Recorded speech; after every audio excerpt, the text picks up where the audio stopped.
synergy is the word to use for this, because the result is more than you would expect just by having put together this particular poem and this particular piece of music.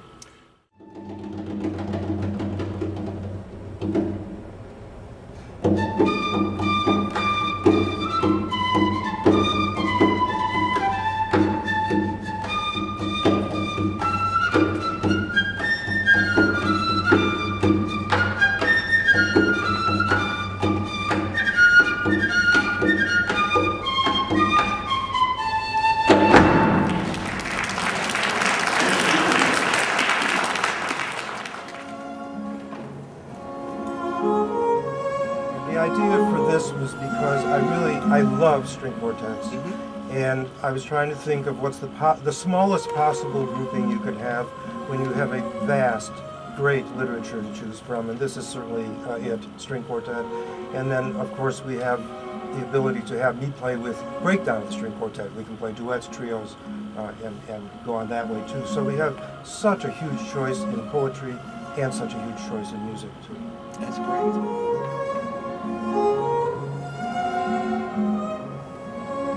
Here's another kind of very short poem that sometimes is silly. Flying over town, Beth saw a boy she hated and spit on his head. Now the next limerick is a little bit of a play on words. If I'm blowing on my flute, then you could say that I'm tooting my flute. Toot is T-O-O-T. And so I'm a tutor on the flute. But there's another kind of a tutor. Anybody know that word for the other kind of tutor? Tutor is a teacher, and that tutor is T-U-T-O-R. So here we go. A tutor who tooted the flute tried to tutor two tutors to toot. Said the tutor, is it harder to toot or to tutor two tutors to toot?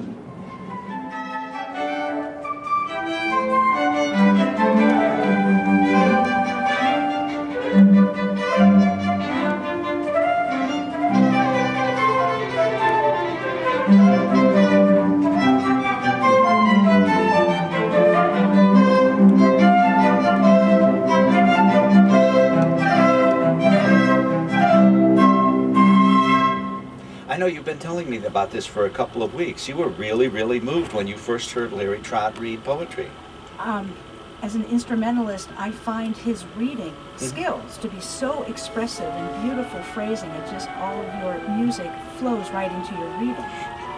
As we have rehearsed. And you rehearse the flow of reading music, and on occasion, the poem was so beautiful and read so insightfully, we forgot to come in.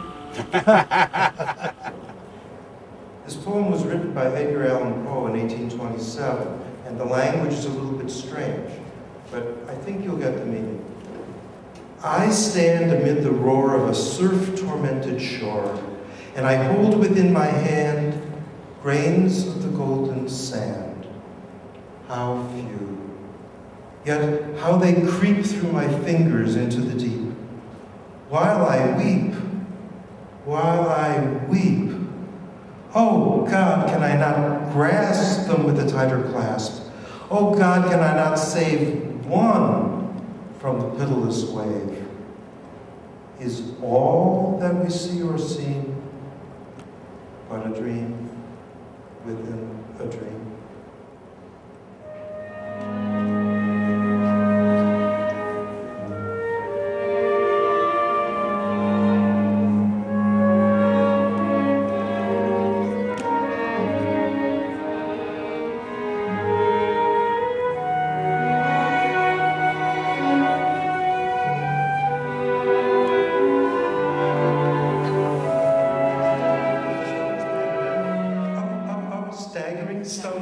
Have you always known that you were a reader of poetry? Well, I love poetry, but I've never read out loud in public before.